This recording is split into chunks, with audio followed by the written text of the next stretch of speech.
Real quick, Dan and I are excited to let you know that we're running a giveaway for the next few weeks. We are giving away a dope prize pack from our sponsors valued at $300. We've got a Swerve competitor pack from Sidekick Tool. If you follow me, you may know I have one of these and I love it. Check out the blog post on our site for my experience with this product. Next, we have Regen PCR grass-fed whey protein powder infused with CBD, along with shaker cup and hat from Willpower Products. The real interesting thing about this protein powder is the added CBD, which has a number of benefits. CBD is a favorite of our first show guest, Britt Leo. Finally, there's a $50 gift card to Dick's Sporting Goods. And as a special bonus for each person who enters, they receive a free workout program. Details can be found at HeroFitPodcast.com/contest or click the red contest button in the header from any page. There are multiple ways to earn entries and increase your chances of winning. Examples are subscribe to our show, leave us a review on iTunes, share the contest on social media, and others. We will announce the winner on May 10th. And now, on to the show.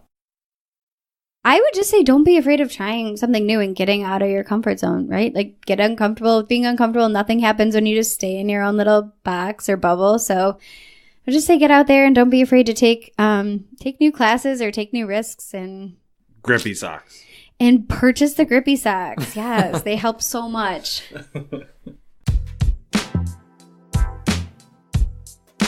Podcasting from somewhere with protein shakes and no yearly membership fees. This is the HeroFit Podcast, the show that talks about the ins and outs of fitness, nutrition, and anything else that might get you feeling like a hero. Ladies and gentlemen, please welcome your hosts, Nick Stutzman and Dan Weber. Hey everyone, as our great announcer Trevor let you know, this is the HeroFit Podcast. I am Nick Stutzman alongside my co-host Dan Weber. Consistent with the theme of the podcast, each episode we aim to promote health, wellness, and overall fitness and nutrition. And today's interview will be no different as we sit down with Rachael Jarosz. She's the co-owner of Barre Centric, a bar studio here in Buffalo, New York. We believe this will be an interesting or helpful to you in your fitness journey. We're grateful that you're taking the time to listen. Hello, Rachael. Thanks for coming on. Hi, thank you so much for having me. Tell us a little bit about yourself. Absolutely. So my name's Rachael Jarosz. I'm the co-owner of Barre Centric, and I opened up Barre Centric in 2012, so almost 7 years ago. So mostly you can find me bouncing around. We have 3 studio locations, Northtown, Southtowns, and downtown. So you can find me teaching bar at those locations, and if I'm not teaching bar, I'm probably at home with my son, who's almost 2. I'm a mom, and I got another one on the way, due in a few weeks. Staying busy. I was going to say, you're living the dream, living your best life. Yes, exactly. 7 years ago, and kind of even before that, you were a competitive dancer?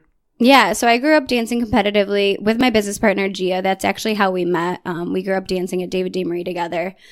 So that was pretty much our lives. If you know anything about competitive dance, that really took up a lot. We've gotten a taste of it. Oh, really? Yeah. Okay. From our previous guest. A previous guest. Okay. And yeah, she mentioned how competitive it is. And yeah. So that was like life growing up. Dance competitions, dance recitals, all that fun stuff. And growing up, and then when I went to college, I went to Ohio State, and I was on the dance team there. So that was fun, great way to stay in shape. And we competed nationally. We did basketball games, like fun things like that around campus. My business partner, Gia, went to Point Park she studied dance and then ended up dancing on a cruise ship after. So dance really took us both through college and then to a place where dance wasn't there. And for us, like the first time we ever heard about bar or found bar, that was just kind of just natural for us. We loved it because of the way it worked our muscles, and it made us feel like we were staying in like that dancer shape that we had our whole lives. Growing up dancing, you never have to work out, go to a gym, worry about eating healthy. You just are in great shape. So that's kind of how we discovered bar, and it was a natural fit. You talked about how you were at Ohio State and she was at Point Park. It's in Pittsburgh, yeah. Pittsburgh. it's a pretty well known. Yeah, for dance, school for dance, right? Yeah, for dance, it's like a small conservatory college. And then Ohio State's pretty well known. Yeah. A little opposite of no Point Park. Slouch either. No slouch, yeah. So what brought you back to Buffalo? So after college, I ended up getting a job at Ingram Micro that I moved back for. And yeah, you probably know at least a million people who worked. Everybody from my high school worked there. At some point, everyone ends up in Ingram. No, but that's where I was for 4 years, actually. So I got a job with Microsoft there and started Barre Centric while I was still working my full-time corporate job. So I did. Yeah, that's not easy. No, I did a lot of like AM classes at 6 a.m., work the 8 to 5. I think it was 8:30 to 5:30. Work evening classes, work weekend classes. So it was definitely a juggle for a couple years. But I wasn't in a position to not work full time while starting a business, if that makes sense. Just makes a lot of financially, sense. it's a huge risk. So it was crazy couple years. While you're transitioning to starting this business, what type of following were you getting? Like, were people, because you started this and there was no other bar classes around, right? Yeah.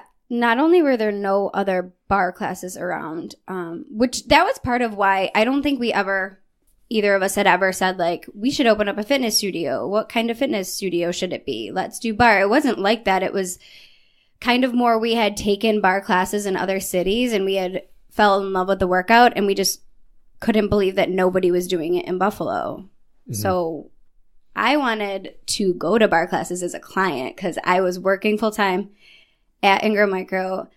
I didn't like going to the gym. I didn't really have a workout routine that I liked. So I wanted to go to bar classes, and then that kind of led us both to opening it up. But not only was bar not really existent in the Buffalo fitness atmosphere, but really boutique studios in general, I would say at that time. You got to think like it's a couple yoga studios maybe, and I can think of like 1 or 2 Pilates places, but CrossFit was just starting to be a thing. And I think CrossFit, especially in Western New York, set the boutique studio landscape. People were starting to see a value to paying more than $10 a month to work out. But yeah, not a lot of boutique studios at the time at all, especially compared to just 7 years later, how many there are. And so, so what was what was maybe the hardest part of that journey, creating your own business, and then not only that, but selling people on something that they probably never really heard of before? Yeah, I feel like we had to work so hard to earn every customer.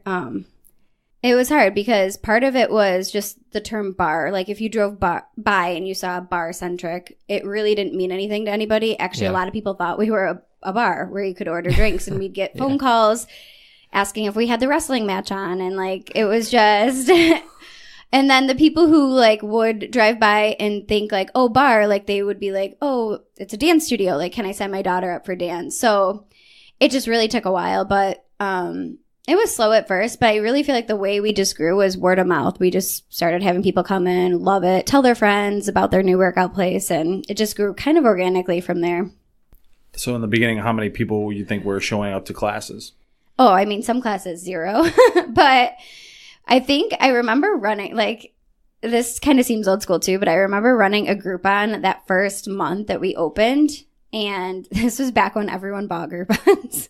They still do, I think. Okay, some people do. I don't know. Maybe people do still, but we sold so many Groupons. I think we sold like 3,000 or something. Like everyone was like wanting to try this new workout, and that just the Groupon sales paid our rent for a couple months. And I remember we were so excited, like we have enough money to pay our rent. We didn't have like that much money when we started. Yeah. So I remember we were really excited, and then we were just kind of, okay, here are these people walking in with these Groupons. They have to love us. They have to love the workout. I feel like we were just working really hard to keep them.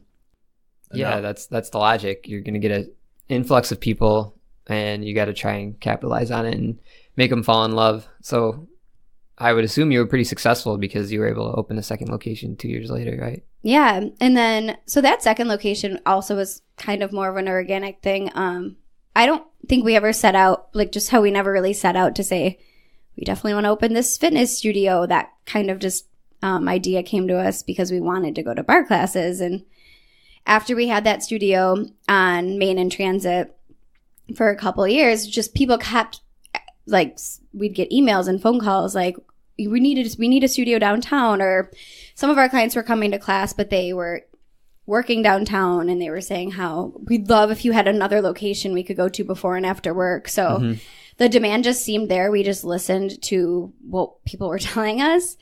opened up that downtown studio in 2014. And then, okay, now we have this one in Clarence, this one downtown. Well, guess who wants a studio? People who live in the South Town. So we heard for so many years, people in Hamburg, Orchard Park, East Aurora, just, when is there a South Towns location coming? When is there a South Towns location coming? So I think we just really took a lot of customer feedback with every location we've opened. Yeah, so when you started out, there was no demand. You were able to generate enough demand so that then people started wanting it all over the place. And exactly. I remember hearing about it from word of mouth, and I'm not even, I'm not a dancer. I'm not target market. Yeah, exactly. So, but you had a good reputation within a couple of years of opening.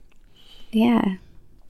Now you're kind of getting into the flow of things, and you're opening up all these locations. But even kind of prior to that, what kind of training was there for this? Like, to get you guys started? Obviously, having the dancer background was huge. But what was, how did you find out to get trained so you could be certified or anything like that? Yeah, so that's the other crazy thing about Barre is at the time when we were looking into it, there were no Barre certifications out there. And we thought that was very bizarre because yoga, you can go get trained in yoga. Pilates, you can go get trained in Pilates. Zumba, everything has their own certification. Barre didn't have one. Instead, there was a couple big franchises that you would have to pay a ridiculous amount of franchise fees, a ridiculous amount for the training. But they were very protective of their brand. They only wanted you to, they didn't just do a training program. So it was just a different business model. Today, you'd probably find a couple Barre certifications out there. But what we did was we just fused our Pilates certifications. So we just had other certifications, Pilates, group fitness, personal training, like anything through AFAA that we could get our hands on. And then just combined that with our own dance backgrounds and really just kind of created our own. And right now we have our own training program that we use on our instructors. And it works out really well. So it's interesting to me, the training thing, because it is a huge part to get trained. But like going to get a training on like a 1-day course, to me, isn't as valuable as having, 20 years of experience in an industry or a background. So, right. Yeah, some of the, these certification programs, some of them are better than others, require more or less than others. So yeah, there's some certifications out there that to become a personal trainer, you could take online and it doesn't mean you know anything. Right. Yeah, I would agree. So yeah, we ended up at the time I had been to, Barre classes in New York City, California, Chicago, a lot of metropolitan cities. And I noticed that I was already seeing different types of Barre classes, right? Like similar to yoga, how you have different styles, different flows, different methods, different training. Some were more musically to the beat, some were bigger range motion, some were just small, really classic Barre classes. And then what we did to come up with our own was we just combined our own dance and fitness backgrounds, used our certifications that we had just from like the anatomy and exercise science standpoint, and then just really kind of picked and choose what we liked from other places, made our own method almost. So right off the bat, we had 2 separate types of Barre classes. One was called Barre Centric, one was called Barre Cardio. You'll still see those on our schedule today. But that really was a result of just really seeing like 2 different types of classes that we really liked. Whereas at the time, studios are only offering one type of class. That makes sense. So in the beginning, what was a typical Barre class for you guys? Not super different from what our classes are now. It was 55 minutes, started with a core warm-up, headed to the bar to work we used light weights for arms in the beginning too. 2 to 3 pounds, not anything crazy, but if you guys come to class, I'll probably give you the 3s just to see how you guys do.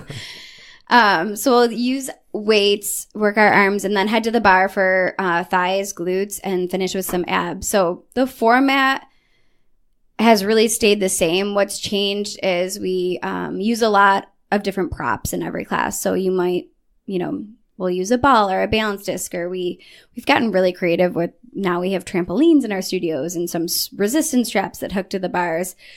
But really the formatting has stayed the same. The choreography has definitely evolved. That's where my business partner and I spend most of our time, is just on the class choreography and bringing in different moves, different sequences, different patterns to hit the same muscles, but differently every time. So you're constantly going to be challenged in our classes. I don't think any of our clients ever get bored because we always change up the choreography. Yeah, so it sounds like it'd be great for someone who likes variety in their routine, or it doesn't want to be stuck in a routine, I should say. Yeah, exactly. And then sometimes like new clients will come to our class and say, oh, everyone seems like they know what they're doing except for me. Is it because you guys teach the same class every day? And we're like, no, it's just we follow the same format and we hit the same muscles. So like once you get that mind-body awareness down and bar and your form's really good and you know what muscles we're targeting, you're good to go. You actually get better and the class actually gets harder. So it's really interesting how it works the body. So you learn the patterns. You said the class gets harder as you learn. Yeah, more. I hear this. So I hear this all the time from clients. That's like they almost get frustrated because they are like, I've been coming to Barre for a month and the class is so much harder. But as your technique gets better, so it's all about form. It's all about technique. You get like a more mind muscle connection. And for sure, we like do a lot of hands-on correcting. But the key to Barre, a lot of Barre classes is those small, tiny isometric movements. It's harder to work smaller in a more controlled range. As you get better at that, you find that muscle failure point quicker. You can stay in that muscle failure point quicker. Therefore, it's going to be harder. So as your form gets better, it definitely gets more challenging. Sounds like a feature. It's a lot of times you end up just getting so good at it, it's not challenging anymore. Like anything else, there's a learning curve, right? It takes a couple classes to kind of get used to those muscles. We focus on a lot more accessory, secondary muscles. So if you have only done primary strength training your whole life, you might kind of wake up some of those smaller muscles and notice those right away. Yeah, so that gets into some of the benefits of Barre. So you just kind of touched on it. Awakening some smaller muscle groups, supporting muscle groups that you might not have used before. What else? Yeah. A lot of people come for different reasons, but toning your muscles is definitely one. So it's strengthening and lengthening at the same time. Yes, you got it. You must have read the website. But yeah, the concept really is you're working your muscles to the point of fatigue with those small isometric moves, and then we lengthen them out with stretches right after. So when your muscles are heated up and warm, that's when we stretch in class. You're not just going to do 2 stretches in the beginning and then stretch at the end. We're going to stretch intermittently throughout our class. So that's a little bit of a different way to work your body. Core strengthening is huge in our classes. So building up the core, posture. There's a lot of, think about how ballerinas walk around. There's a lot of postural cues in our classes, and a lot of, again, going back to that alignment is so key. So we're going to be doing a lot of like I press at least 20 people's shoulders down every single day. Yeah. Straighten their spines. That stuff. As I straighten up right now. Yeah. As we all do that. If somebody doesn't know anything about dance, particularly might be scared of thinking Barre Centric, something like that, what would be some selling points to that person who knows nothing about it, but wants to kind of get working out and stretching and stuff like that? Yeah, well, there's no dance experience required for these classes at all. My mom comes to class all the time. She has never danced, just to give you an idea. But really, I would say 95% of our clients who come on a day-to-day basis, no dance experience. So for sure, there might be a couple terminology we might use, but that might be foreign at first, but you pick it up right away. There's nothing super dancey about the class. We're not going to put you, into a split day one, stuff like that.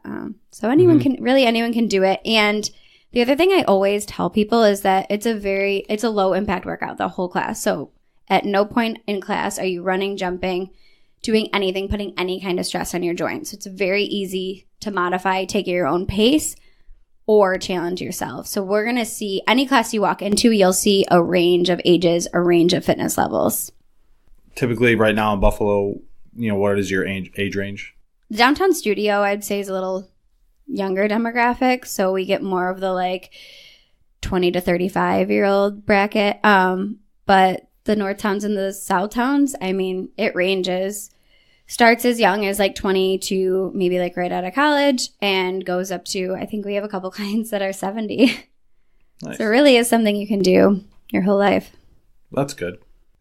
I'm curious if you have guys too. Yes, that's what I was going to get into. I was also thinking that. Yeah. I, for some reason, knew that both of you guys were thinking that because I think you guys want to come to class. Oh, we're gonna definitely take a class, and then we'll do a little like post recap review. Yeah. Perfect. Yeah. So there's two male clients. That's it. Oh, really? Yeah.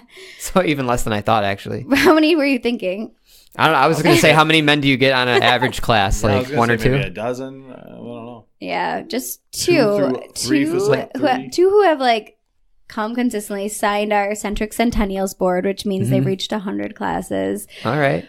We do these really fun, like bring your boy to the bar nights. And our clients love bringing like their boyfriends, husbands to those. It's just pure torture, honestly, because I feel like men probably need it the most. Honestly, they really do need it. It's a really good workout for men, but I also feel like guys just want to be so good at a workout. Like they're almost embarrassed if they're not like super good the first time. Like so I'm very competitive, so I'll get mad at myself. We get a lot of that in those classes, which is just funny. And I accept that I know I'm not really like good at any of this stuff. Like it's just not how I was built.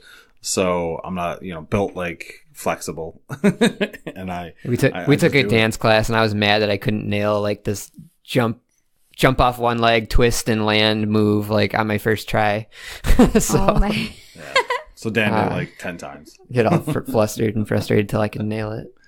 Yeah. But I was also just thinking like, this seems like something that would be great to add to your repertoire if you're an athlete and you're trying to get some flexibility and, like you said, just get more of a full muscle development instead of just always focusing on your big lifts or your big movements. Yeah, and we have a lot, like I notice our clients come for different reasons, right? Well, everyone has their own reasons for working out, but we also get a mix of people who just come to bar. That's all they do. That's a lot of our clients, to be honest. Like they come to bar 3-4 times a week. That's it. You'll never run into them at a gym or doing really anything else outside of bar. That's their workout. But then we have another group of clients who, actually one of those guys I mentioned, he comes to he plays tennis, and bar makes him better at tennis. We have a lot of other people who come to bar once or twice a week, but it complements, whatever workout that they like doing, or it helps their core strength at bar, helps them perform better at their CrossFit matches or whatever you call those.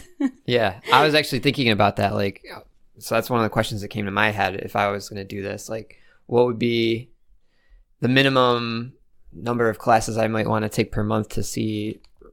Yeah, we say start like 3 to 4 times a week, and then after a month you'll just start to see or feel a change. And with females, it's usually you want to get immersed in the beginning, and then you can really and it's low. Like I said, it's low impact, so 3 to 4 times a week is going to be perfect to start out with, and then you can always add from there. But so they're you might be easier to recover from than a CrossFit class.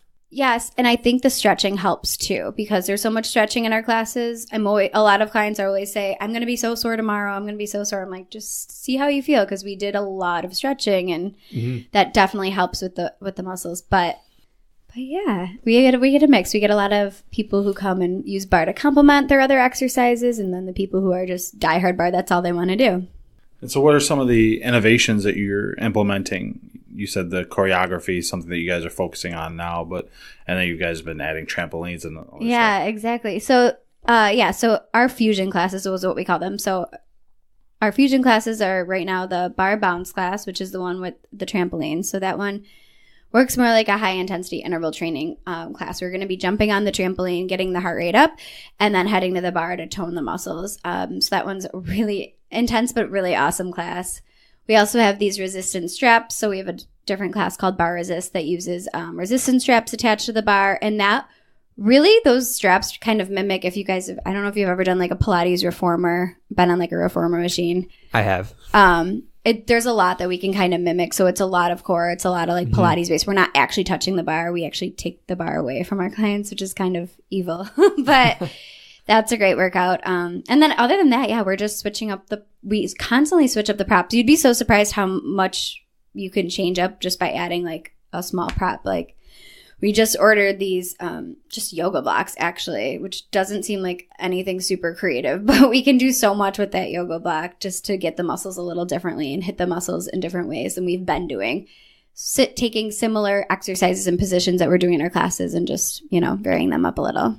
And speaking of yoga, you recently teamed up with a yoga studio to do like a retreat, right? Yeah, I did. I know you guys had Megan on here recently. Did she tell you about that?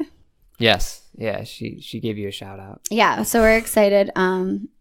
We did that last year. We went to the Bahamas in November. This year we're headed to Costa Rica. So fun though. So it's just like bar and booty yoga at a resort. It'll be great. So they're complementary styles. For sure. And actually the reason why Megan and I share an instructor. Her name's Mandy. So she teaches at Barre Centric and she teaches at Raw Renewal. So she can teach both those classes. And that's kind of how we ended up doing it together last year. And she happened to mention that a lot of the bar regulars, clients that went down there for the bar were really surprised about the booty yoga and kind of vice versa in a lot of ways. So it was nice, like, you guys had a good symmetry with the workouts and everything. For sure. The workouts and like the community. So just, getting to know Megan on vacation, a lot of our clients were like, okay, now I want to go check out her studio in Buffalo, vice versa. So we'll be doing that again. We're really excited. Yeah, Costa Rica should be a blast. Do you guys do any other types of cross promotion? Yeah, so right now we have joint memberships with both Long and Lean Pilates on Elmwood and Revolution, which is on Main Street, like walking distance from our downtown studio. So when I say we have joint memberships, I mean we have like clients who can pay one monthly membership and go to both of our studios, which is really nice because with both Long and Lean and with Rev, we have like our like shared group of clients who want to go to both. So that's very creative and useful for the consumer too. Yeah, it's great because again, like everyone has their thing, right? Like I mentioned, some people go to bar, they only go to bar, that's it. Some people go to Barre Centric and Rev. Some people go to bar and Pilates. Some people, only go to the gym, right? Like everyone has their own thing. So it really just kind of opens that up for a couple more people.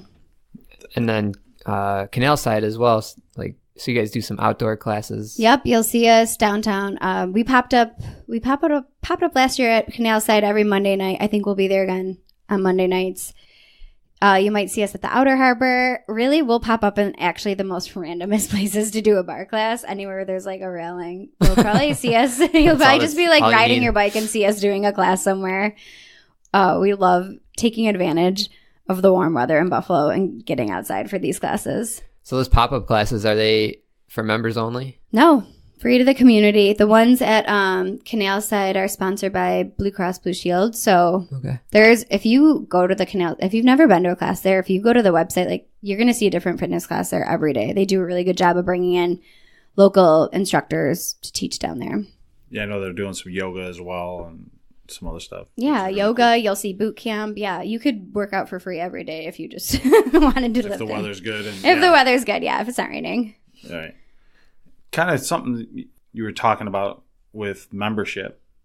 In the beginning with membership, how did you figure out, like, as kind of like a business owner, how to charge for classes and how to get people consistent to because there's always those how places. Do you pay your rent while also getting people to sign up for a membership? Right. You can't do Groupons like every day, right? So honestly, I think what we did was we looked at yoga studios in the area, price points of Pilates. The other thing, like, again, there wasn't that many boutique studios, so the pricing was kind of hard. So what we did was we looked at, like, we really saw ourselves, especially in the beginning when we had like teeny tiny classes, like 4, 5, 6 people max. Those are small classes.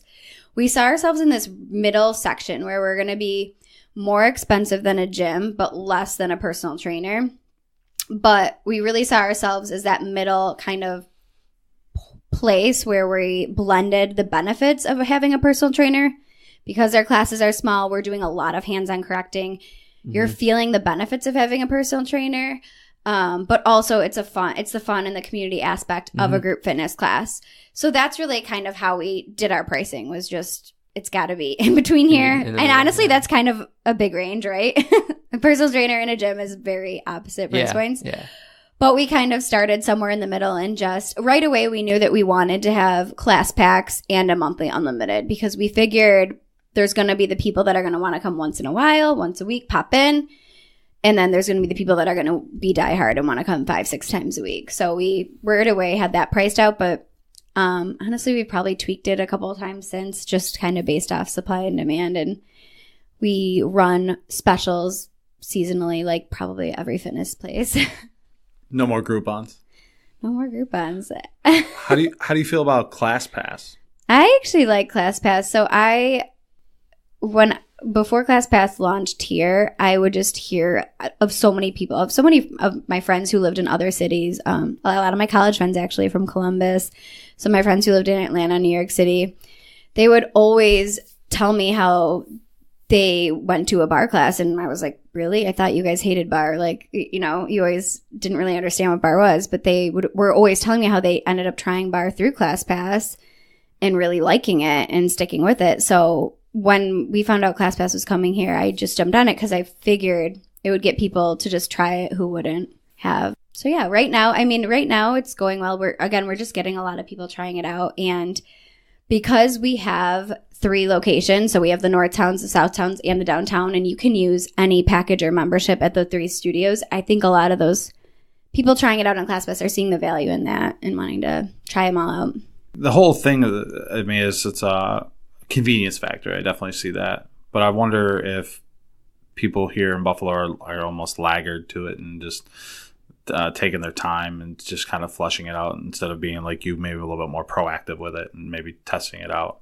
Yeah, for customers. I think you're right. I think there's like anything that comes to Buffalo, there's like the handful of people who have like jumped on ClassPass and been like so excited to try it out and try out all these studios. And then you're right. We're probably going to like see more people pick up on it and try it out. We're usually a couple of years behind the big cities. Yeah. Typical of a smaller or medium right city. Yeah, it always feels like we get everything a little slower and later. But so you talked a little bit about your influences, your being your parents. Both you and Gia, you said, had parents with entrepreneurial backgrounds, and so did that help with starting the business? Yeah, I always say that definitely helped out, because for me it wasn't as scary or that weird to start a business since I grew up with both my parents owning their own businesses. Gia's dad owns hair salons in the area, so and actually her grandpa started the hair salon, Capello's, so that's been in their family for generations. And then luckily enough, I remember like when I first started looking into what's even the process to open up a business. Well, the 2 things that you need, which I learned, are an accountant and a lawyer. And I'm just lucky that my dad's an accountant, my uncle's a lawyer, because if I had to pay somebody for every time I had to ask an accountant or lawyer question in the beginning, that right away would have that's impossible. That's you have to. Now you're down to 1 store. Right. Yeah. You really have to have those people to support you in your back pocket. It was really nice to have them help me out. I guess going along with that too, with having those entrepreneurial, how long did you wait to leave the job at Ingram? Oh, 2 years. Yeah. So I had to wait a while. And there was a bunch of reasons for that, but mostly it was just a timing thing, right? Waiting for the business to make enough money where I could pay myself. And also I was personally in debt from just college student loan debt, and the business was in debt too. So that that paycheck was was everything to me for those couple of years. Yeah. Now with the emergence of social media, how's that affected the business? I think social media has been great for just creating that community sense, which is so natural when you have a boutique studio. Everyone kind of meets each other at bar, talks to each other before and after classes. And I think our social media sites just help kind of bring the community together.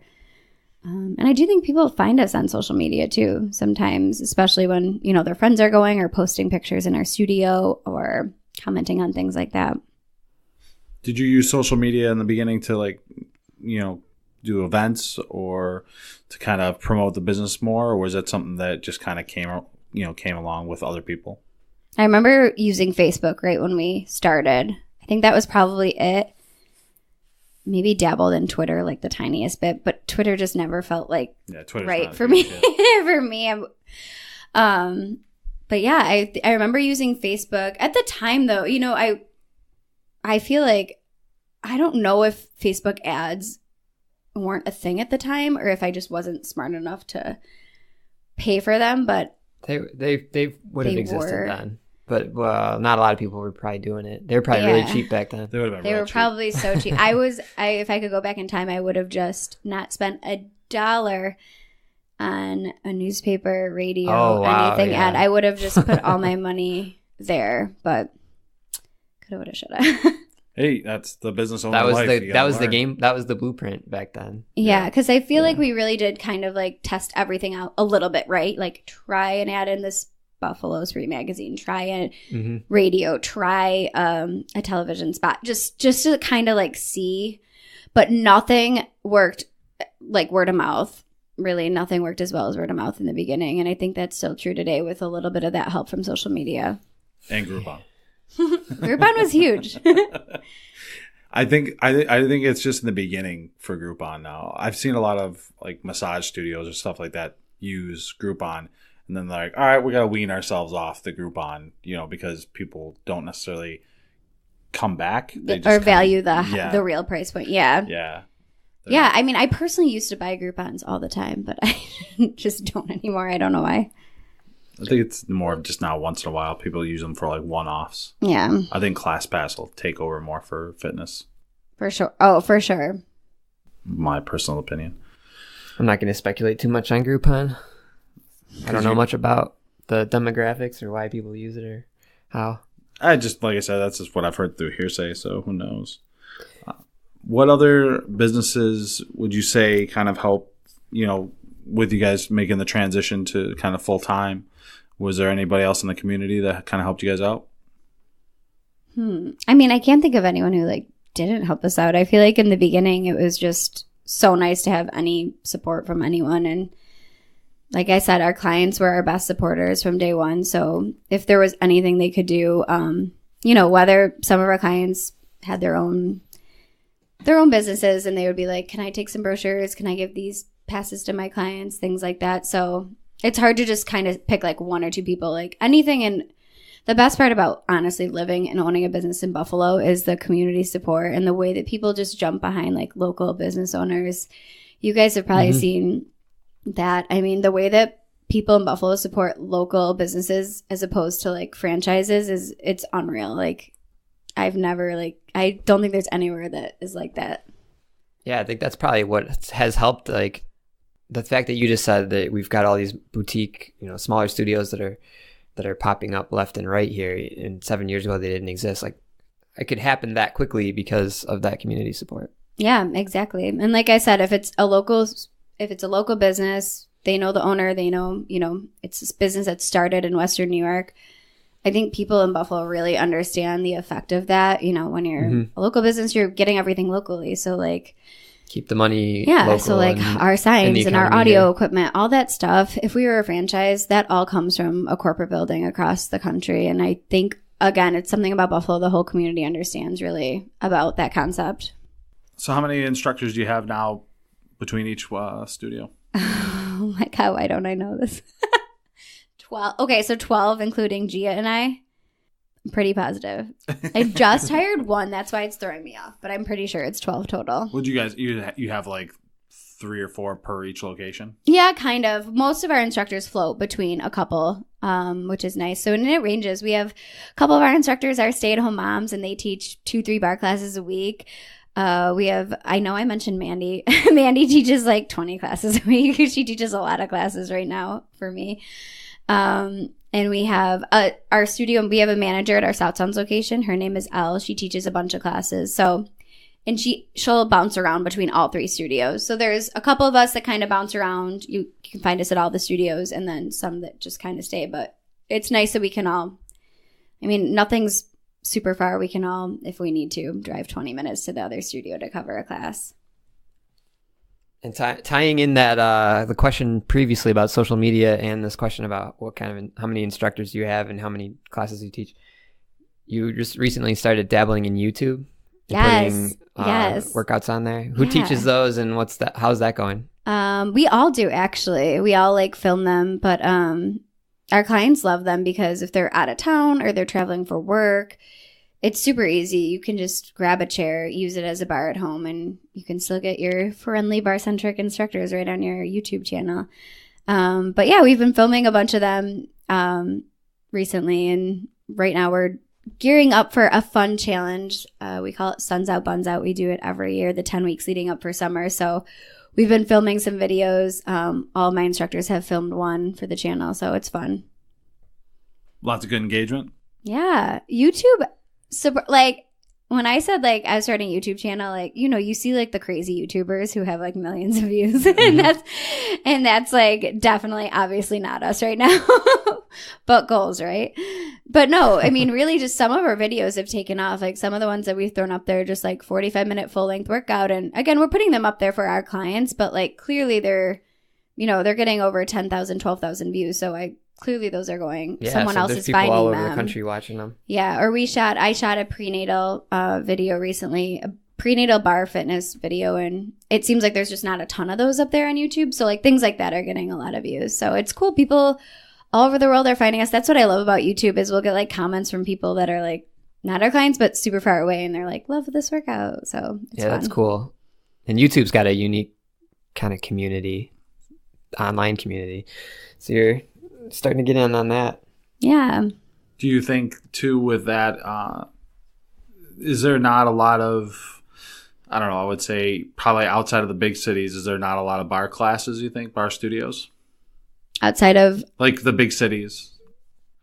Smaller towns. Yeah. I smaller think you'd be cities. surprised at how many there are in those small towns. I mean, obviously you're not traveling the world. Right. I'm not traveling, but I'm thinking like, I mean, even in like some of where my friends like grew up, like smaller towns in Ohio, like they even have like a local bar studio now. So it's probably not as like, you're not going to see as many as yoga, but I think there's a lot more popping up than you would think. Is there like a convention? Would there be a convention? You know what? Or anything like that? That is really funny that you asked that because I just the other day found on social media there's a World Bar Summit and I really want to go to it. It's in Florida in October. Like you should. Yeah, I feel like you should. I was like reading. I'm like, this is crazy. I didn't know that this exists. So I don't know if it's brand new or if I just found it, but I'm going to try to get there because I think that'd be awesome. That would be something interesting, at least to talk about. You know, is there things that are going to be game changers? I don't know. It just, you know, what would be something that would be at this convention? That's why I'd be curious. Yeah, some experts who have been, you know, doing bar for a while. I think bar is definitely, I think that just is also going along with how big bar has gotten in the past, you know, just decade, how much it's grown from like that time that I told you I couldn't find a bar certification. And now there's kind of probably a bunch of them out there. Do you guys think that you were one of the first studios, maybe not even just in the Buffalo area, but in most of New York?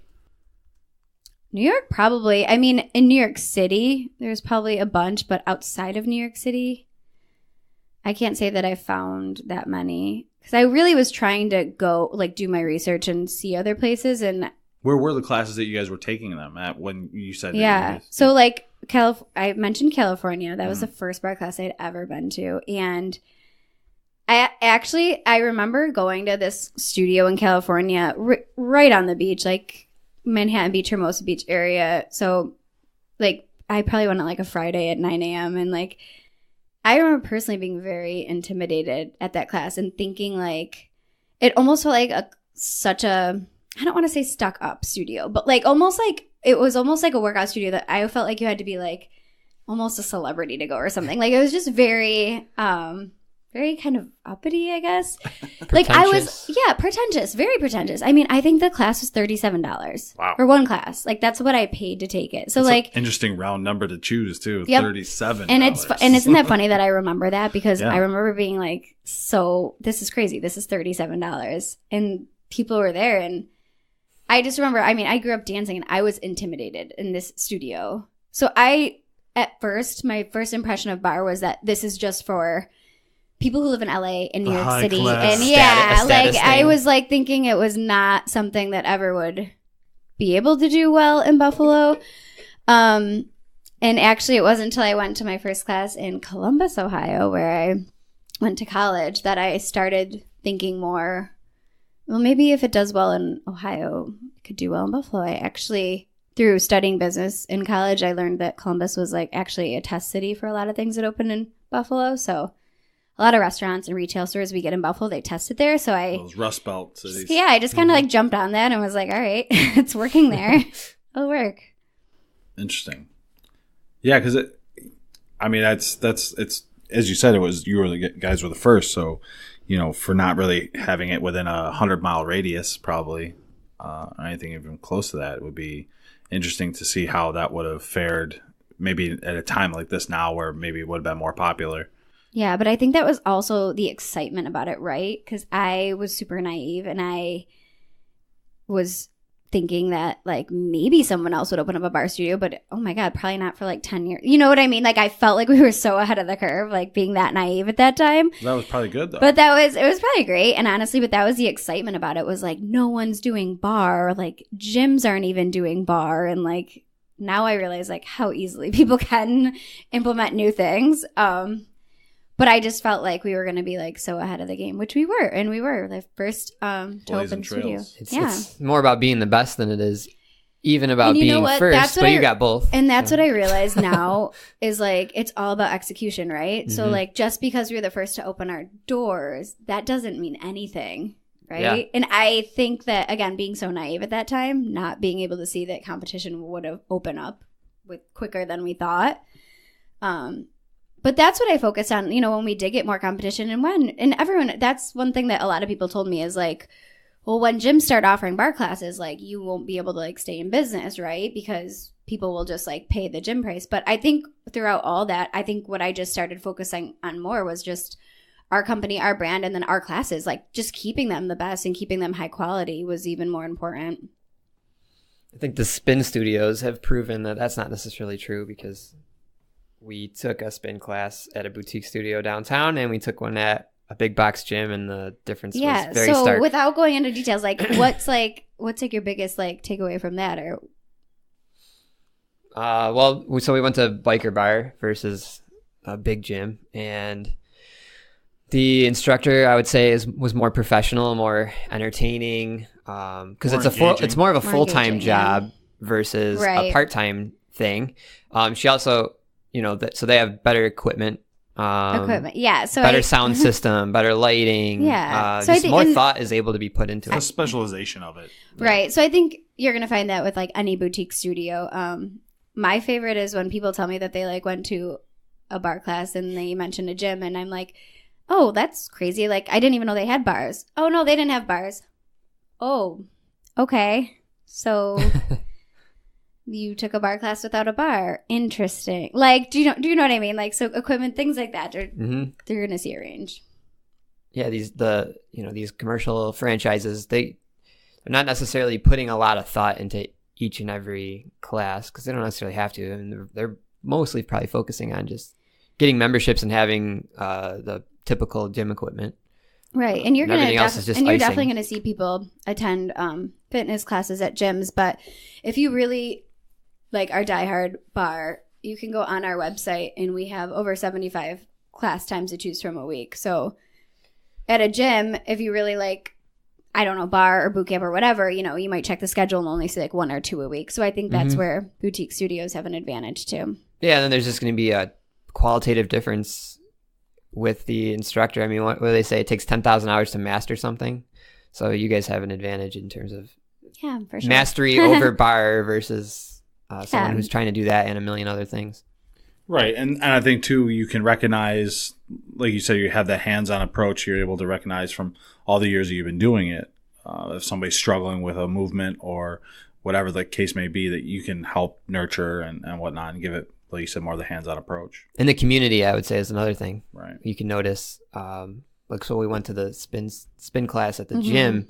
Nobody talked to anybody. Like, just kind of kept their head down, walked in. Most of the people were in the back. Stayed in the back row. Like, we were in the versus front. At a studio, everyone's like welcoming and kind of knows each other. I think that's just the nature of the fact that, if at a big gym, there might be so many people that are members. People aren't talking I think that's to each so other. Interesting that you guys went to both, like just to get both experiences because they are so different. It reminded me of the difference between going to a big school and then visiting friends that went to smaller schools. It's like, oh, there's more of a community here. Speaking of your brand, what do you think you want people to see of the brand? Like, what is it that a first timer, if they're seeing something Barre Centric, what is it that you want them to kind of feel? Really like welcoming and warm. And that's my biggest thing for new clients is I just want them to feel so welcomed, not intimidated. And maybe it was because I had that personally, like intimidated. Like maybe it's because I've been on the consumer side where I personally have felt not welcomed or just really not comfortable in a brand new studio space. So for me, that's like what it's all about. Doesn't matter where you are either. You can be, this could be your first time working out ever. I just want everyone to have a really good experience, feel welcomed, and not beat their end to walk into our studios. Yeah, from the consumer standpoint, I would imagine that might be the biggest hurdle is just like anxiety about it's scary. Either going to your first class I'm intimidated to go to new places and try classes. Yeah, so. My one friend's like that. She's like, I just need to have somebody go with me. And so like I took a yoga class last week with her for the first time at a different studio, and she loved it. She's like, but it's just that one time. I just need somebody to go with me one time. Yeah, for sure. So I think it's kind of cool.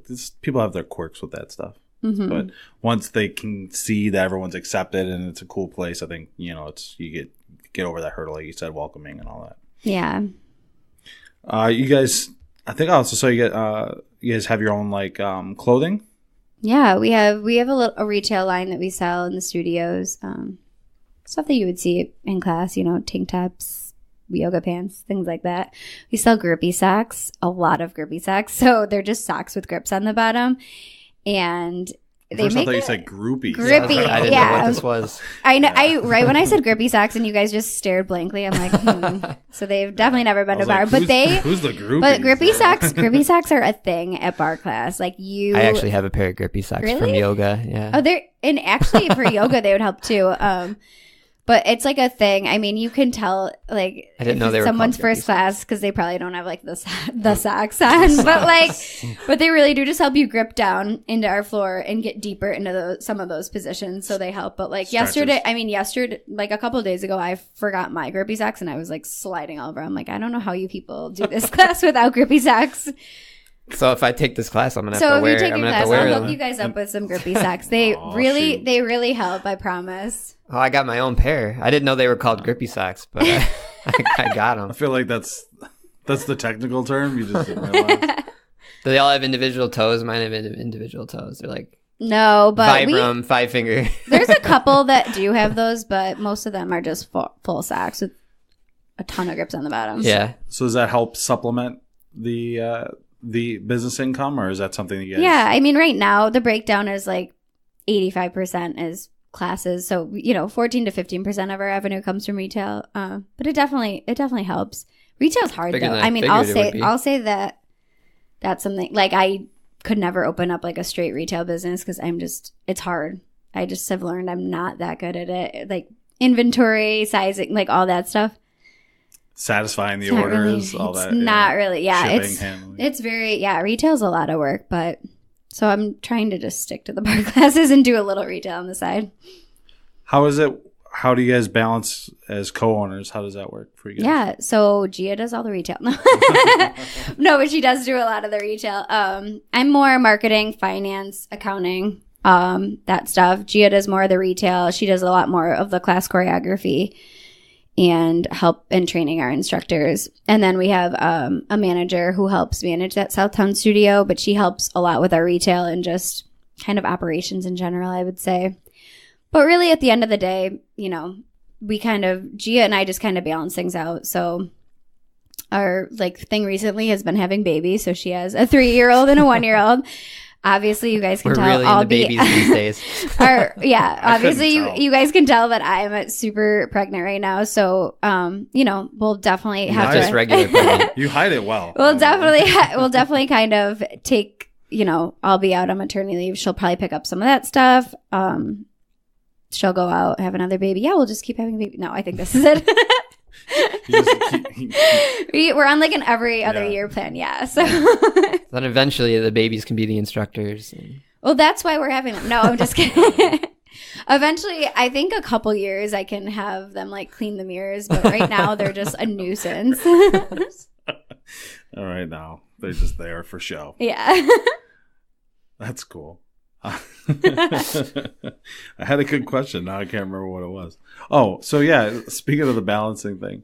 So is that something you guys learned early on? Like, I'll do this stuff, and that's something you guys kind of gravitated towards? Or was it like, as you guys are learning how to run the business, you guys learned what your strengths and weaknesses were? A little bit of both. I'm glad you said strengths and weaknesses, because that's what it is, right? It's just we have different strengths and different weaknesses. So I've just learned to like triple down on your strengths, and like the weaknesses, hire somebody else to do. So I think the quicker that, if you're starting any business, the quicker that you realize that, learn what you're good at, learn to like stay with that. Because that was hard in the beginning. I really thought that I was like going to do everything and be everything. And like some things are just, they're not natural. Or it's not possible. Yeah, it's just not possible. So I think we've just kind of, at this point, we just know each other so well that we've realized like, this is what we should be doing. This is what we should hire somebody to do. This is what we just should not do. Yeah, it makes a lot of sense. It's kind of interesting that you said that it became obvious to you that you need to pay some people to do other things. Like if it's going to take you 8 hours to do something because you're not proficient at it, but you can pay a professional to do it in 2 hours and they're going to also do it better. Like why wouldn't you do that? And you can take your time and better spend it elsewhere. Time is money. And of course you learn that the hard way owning a business too. Yeah. Time is very valuable. Yeah, absolutely. All right, let's get to the shotgun questions. Are you ready? Sure. All right. They're not, like I said, there's this fun. I was like, do I have to shotgun a beer? Cannot do that yet. I can come back. I can come back in a couple months. Shotgun some water. But that's what I literally thought the shotgun questions were. You went to Clarence, then you know how to shotgun. Yeah, for sure. I mean, it's been a solid 10 years, but. All right. So first question is your favorite cheat meal. It has to be pizza. That's probably what everyone says on this, don't they? It is. It's buffalo. So 80%. Pizza, I mean, it's tied between pizza and chicken wings, but. No one said chicken wings yet. No. Well, in Buffalo, that's not a cheat meal. That's just a normal. Lunch. That's just exactly. lunch on weekday. Yeah. That's just good nutrition right there. Cold is breakfast, warm is lunch and dinner. Yeah. What kind of pizza? How about that? Just cheese and pepperoni. Super boring. Do you have a place you prefer? So right next to our quick funny story. When I was first looking at bar studios, 4 locations we looked at, all right next door to a pizza place. We were gonna end up next to one no matter what, because it's Buffalo, right? So we ended up next to Pesci's Pizza. So they really they have this timing down where they make the freshest smelling pizza right when our classes let out. So I end up grabbing Pesci's a lot. But for wings, I'd say Duff's. Okay. They are the only ones who will accommodate. I only want the flat wings, and they never Oh, they'll do that. Yeah, they never are really annoyed about my request for only flat wings. So I love Duff's. All right. I was seeing Nick's eyes light up when you start talking about what's the best kind of pizza. Where can he try new flavors? Yeah, because I love pizza. I love pizza. It's Buffalo. We all love pizza. Yeah, I'm not Dan, but I'm ducking because I'm not actually a big pizza or wings guy. I love pizza. I don't belong here. I belong in that pretentious California. Yeah, you got to get out there. Put them in the sipping on bone broth and kale smoothies. No thanks. And that's what I noticed, guys. Those places in California, they're always next to acai bowls. They're always next to those juice bars and all these and the plaza's so healthy, and I'm it doesn't matter where I opened up, I was gonna be next to a pizza place, no matter where. Well, that just justifies the pizza that you can eat. Yeah, I sweat. You reward yourself after with pizza. Yes. Yeah. Your favorite exercise? Well, in this case, probably dance movement. My favorite exercise or dance movement? Mm-hmm. Specifically? Sure.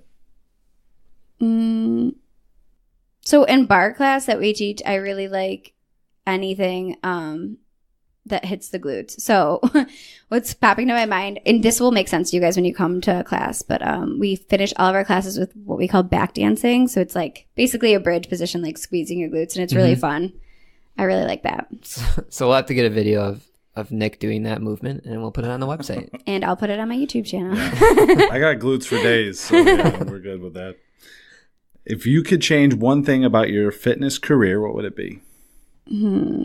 About my fitness career? Well, I guess we could just say. I mean, I wish I could just like practice what you preach. Like just from running the studios and teaching really leaves me limited time to actually get in and take a class. And whenever I do, I like love it so much. But it's also hard when you own the business to like appreciate it as a client, because like instead of just coming in and taking a class, I will like have to clean something, So I think that's the only thing I like wish is that I could just get in and take more classes because I really like it. For some reason, I just thought about that show where they have like the boss wear a disguise and Undercover Boss. Yeah. You ever think of doing an undercover boss scenario? Yeah. Unfortunately, all my 11 employees know me pretty well. I was gonna say you can't put on a mustache and I wouldn't work, but that would be fun. Yeah. Fair enough. What's next for Barre Centric? And I guess obviously for you is the baby, but what's next for Barre Centric? I mentioned Costa Rica in November. But November's no, I a good time to do it too. We're really excited to grow those retreats. So those retreats have been awesome and kind of new. You get to leave Buffalo. Leave Buffalo when it starts to get cold, right? Like that's the dream. I might just open up a studio in Costa Rica and just move there. Don't do anything crazy.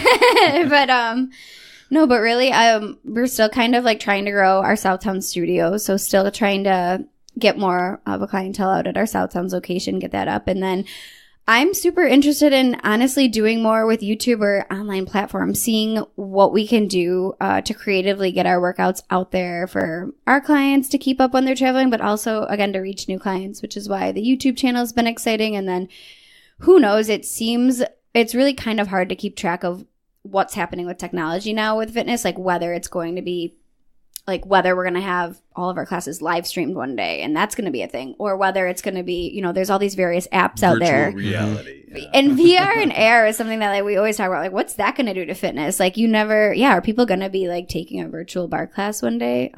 So who knows? I'm excited to see where technology goes and to try new things with it as far as that goes. But other than that, really, I just want to keep growing our brand and just keeping our community that we have. We have really great clients, and if we could just keep that and grow it a little bit more in Buffalo, like I'd be so happy.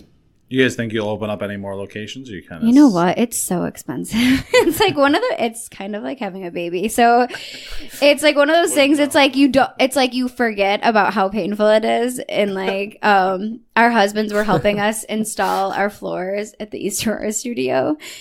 And we were like, we promise this is the last one. They were like, you said that last time. Like they're like, and we're like, we forgot. We thought it'd be fun to open up another one. And like, so you just forget. But it really, to be honest, like those years where you are opening like a brick and mortar studio, it's so it's financially hard. It's really, it's really difficult. It's a lot of work. Mm-hmm.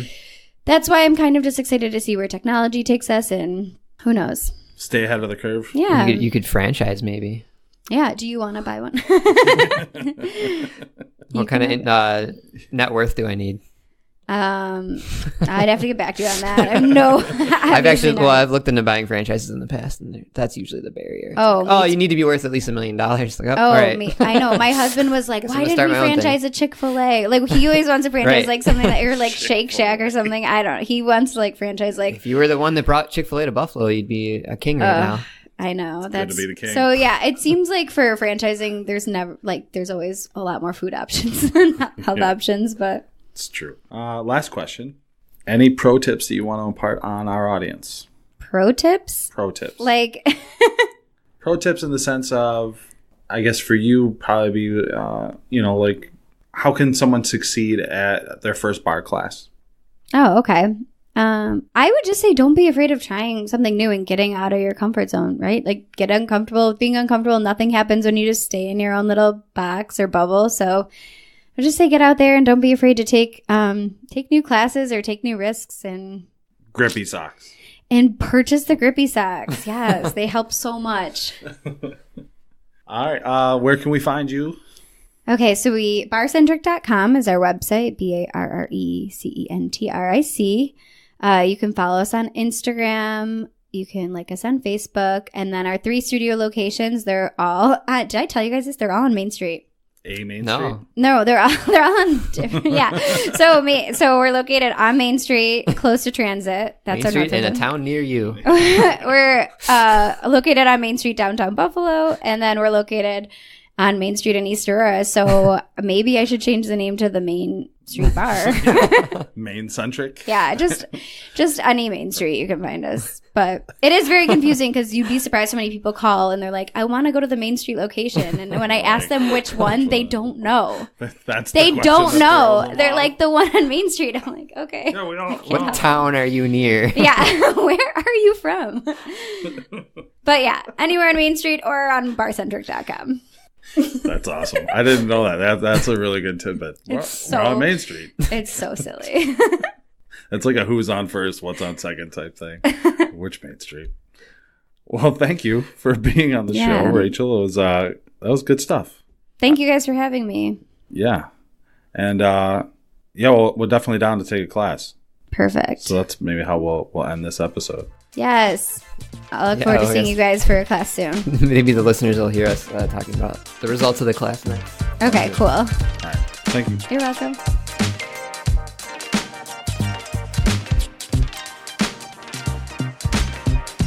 So Dan and I are back. We took Rachel's advice and we took a class. We went to Barre Centric in the North Towns, and we took a Barre Centric class with Elle Anderson. We can just keep this going, but Elle was great. Took care of us right as soon as we came in. Yeah, she was on top of it. Very nice of her. She rolled out the red carpet, so to speak. Got us all set up as we were trying to figure out, our own bearings. Made us feel comfortable. Yeah, I had no idea what to expect, really, other than what Rachel had discussed with us and what we've seen from social media and all that. Answered all the questions. Mm-hmm. Gave us some grippy socks. Thanks again. Grippy socks. Those were excellent. Excellent grippy socks. And then we got right to work. She turned on the music, hit the lights. It was a great class because it wasn't a big class, so we kind of got some special treatment. I don't know, Dan, how'd you feel? Well, I wouldn't call it special treatment, but we got this. We got personalized treatment, and she came up and it straightened us out if we were messing up. Well, I guess everybody got special treatment because it wasn't a packed house, which is good. It's a nice, intimate setting. What was the question? I just had a problem with the special treatment comment. We're some sort of pretentious, famous host that need special treatment and need a red carpet. That's you. That's not me. That's me? I don't live like that. I want to live in the slums. Oh, wow. Don't give me the unspecial treatment. Make things harder for me. Treat me the way Jordan would treat me. Oh, jeez. Now they're taking this off the rails. All right. So how was the class? My glutes are on fire. My quads got quite a workout. And so did my shoulders. A lot of small movements in positions that you're not necessarily used to. A lot of anterior pelvic tilt instead of posterior. A lot of posterior instead of anterior. Maybe I should redo that so you can edit it and do your maneuvering. You're probably not going to do that, so. Yeah. I might not edit posterior pelvic tilt instead of anterior pelvic tilt. Small. 5-pound weights are actually very heavy when you're holding them out to the side for a minute straight. Like a T. That starts to get tough after a while. Mm-hmm. Who would have thought? Even if you're holding 5-pound weights and it was a semblance of a hug, but like a wide hug, like as long, as large as your. While you're plieing and encompassing as much of your arm span as possible. Yes, that 5 pounds can definitely tickle. My chest hurts, my chest near my shoulders, probably because they're always tight. And so that was something that, I can't remember any time specifically that we were working on that muscle. We weren't really doing back work. Right. But like I said, that's something that I have to work on personally. So, it was good to kind of get some kind of workout with that, which she gave us some kind of balm afterwards, which was very nice to use on our muscles. Yeah, I haven't used mine yet. Neither have I, but it's there. Something that's exclusive to Barre Centric, apparently. Yeah, that was specially made for Barre Centric, and they hand out, which is very nice. Because Gia needed to needed to use it when she was pregnant because some of the other rib. things out there weren't healthy, let's say. Yeah, she broke her rib. I enjoyed the class. I thought it was definitely something different. I got a good sweat in. Doing different types of movements that obviously neither you or I are this was definitely not something that we do all the time. Right. So I felt very uncoordinated at times, trying to time things up and do especially the one where you have your leg in the air, knee behind you, and then doing small pumps backwards while also pulling your arm up. This makes no sense to someone listening. Yeah. So we were on the bar portion, and we are wrapping our leg behind our body in a sense of wrapping it around a tree. Was the statement, right? Imagine if you're wrapping it around a tree, and then using the the bands to pull your leg up the other way, and so you're kind of trying to force your movements to pulsate in a sense with those muscles, and you're trying to, I guess it was really kind of keying in on the hammy glute area. I feel like of each leg. And then also you're bending the standing leg, and then lifting up off the heel, and then doing a toe raise. Yeah. Bounce, press, bounce. It was it was a lot of how to coordinate that. Yeah. It was a lot of just those little movements though. And a couple inches at a time, she would say. Yeah. And that was hard for me. I was doing too much movement probably. Right. And not only that, but just focusing on the muscles. So that was a key to me, and that's kind of something I've seen from doing this yoga stuff, is you're focusing on just your core, trying to tuck your belly in, she said.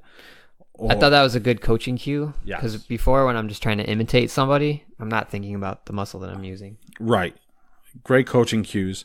Focusing on that muscle, or focusing on your breathing, focusing on, like I said, your core.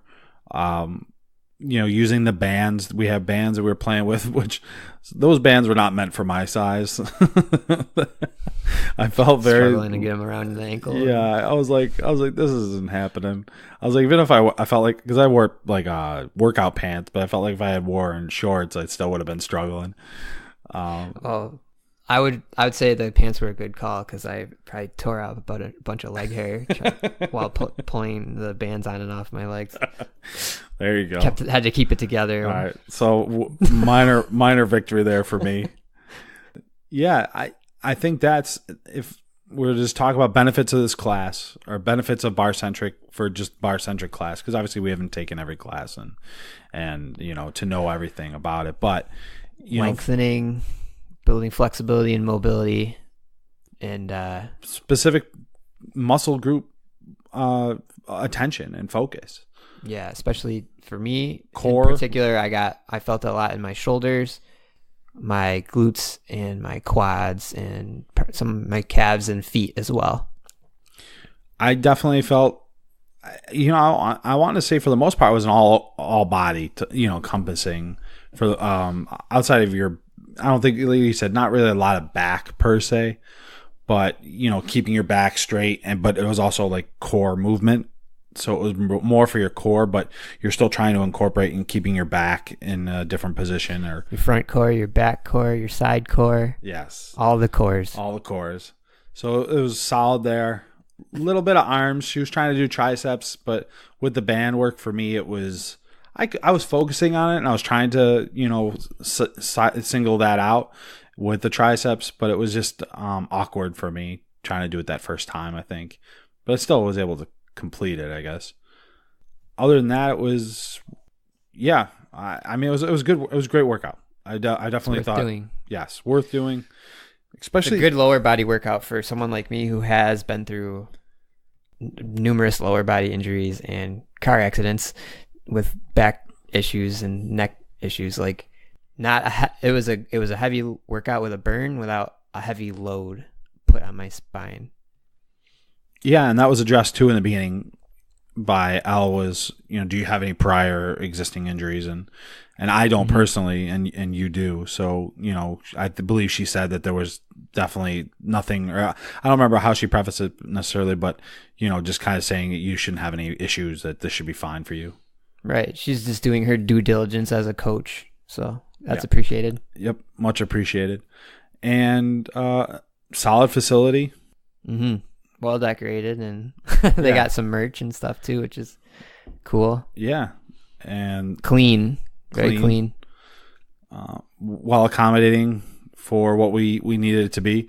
I would like to try out the trampolines next time just to kind of see how that works out. Mm-hmm. But yeah, I definitely think for me, if I was to continue to do this, I'd want to just kind of master the Barre Centric class first. And before you start jumping into all the other classes? Yeah, before I took start the standard, traditional one, right? Mm-hmm. We took what they're known for. Mm-hmm. And not because I don't want to, but I think I would say I was... Master the movement so you don't feel like a fish out of water. Yeah. I was successful, and I would say that I did the moves as best as my body would allow. I'm not a very flexible person in the lower body. I've never been able to touch my toes. And so, with this yoga and with, a class like this, I've been getting pretty closer than I've probably ever been. But it's still tough for me to close that gap. And so, I don't feel like I'm left behind, and I don't feel like that I was missing out by not being able to do some of those things where if we're sitting on our butts and we're trying to reach out and touch our toes, like I can't even get close. She was able to lean over. I remember we looked at each other. She did a split. Yeah. And I was like, we're supposed to follow that. Yeah. I was like, what? What is this? I was like, we're not doing that. We both looked at each other. And we're like, nah, that's not a thing. So yeah, I don't plan on doing any front splits like that or anything along those lines anytime soon, but someday. Yeah. Not probably goals. Not. Yeah. In my dream goals, but I guess if I was a man, and I am a man, but if I was a man who was like a power lifter or strength, and was looking to get more flexible, this could definitely be a class that could help you out. Yeah, and if you want to kind of operate in a different posture than you might normally do if you do powerlifting, athletic type movements, sprinting, sitting at a desk, this would help undo some of that damage of constantly, like I said, being in, I'll get it right this time, anterior pelvic tilt in this way. It was constantly always be tucked, right? Which tucked meant anterior pelvic tilt. Pushing it in. Which is essentially to describe for people that might not have any idea what the heck I'm talking about, the posture that you have when you're squatting, where you kind of have a little curve in your spine, or maybe if you're sprinting, you might have some of that. There's a forward lean a little bit, and there's a curve in your spine. Basically, that's the best way I can describe it. Instead, you're tucking your pelvis forward and kind of using your abs to pull up as well. Yeah, she was considered like a scoop or a tuck. Mm-hmm. And you want to be doing that because most of your life is spent in the opposite direction. Right. And so, yeah, something like that will definitely help the people, male or female, who are at a desk job or just not in a very mobile environment. Yeah. I can see the appeal too for women, especially because, a lot of girls, when I was a trainer, they come into the gym, they say, I want to tone. This is doing that, I guess. It's lengthening the muscles while strengthening the muscles and kind of keeping you long and lean. Getting your hips open. Mm-hmm. And yeah, so and good stretching. I mean, just overall, as we've had a lot of guests say, just getting out there and just getting some movement is half the battle. Yeah. And so a class like this, didn't seem overly expensive. Seemed probably right about what you would pay for, a month or two gym membership for, per class or whatever it is. I mean, that's a pretty solid price point. And so, the other great thing to add to what you just said, triggered my thought, was it seemed like something you could do a lot and recover from. So it'll help. It can keep you consistent. It can be something that you find that you can keep coming back to. I didn't feel like I burned myself. It's a lot of body weight and smaller weights, so it's not as taxing on the body. Right, band work, body weight, and we were using 5-pound weights, and we were like, whoa, and and that's typical. I mean, of some stuff like that.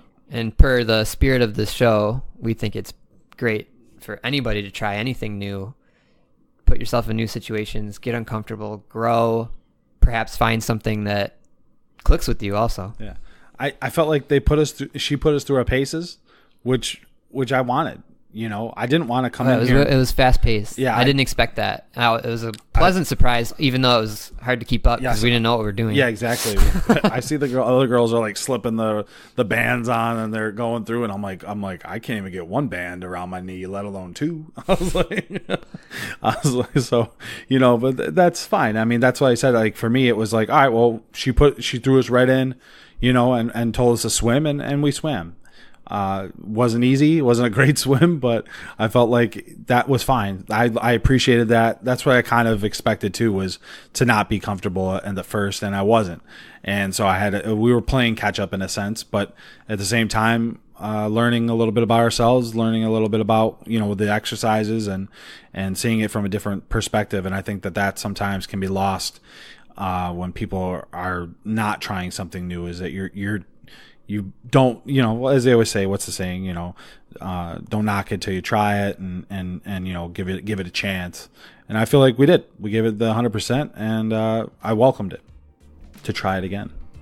Agreed. All right, well, that wraps up the show. Thank you for tuning in to the HeroFit podcast. We hope you've enjoyed it. And check us out on any of the preferred listening apps, whether that be Spotify, iTunes, or Google Play. And for Rachel, who's having her baby right as we speak. Yes, congratulations to her. Congratulations. This is one of the reasons Ella was our coach today. That's right. So we hope that all the best for Rachel, and we hope you enjoyed the interview with her prior to listening to this. And thank you to We'll have all the relevant links on our website. HeroFitPodcast.com. If you like this episode, please share it with a friend and tell everybody else about it as well. So thank you for tuning in to the HeroFit podcast. Keep it classy.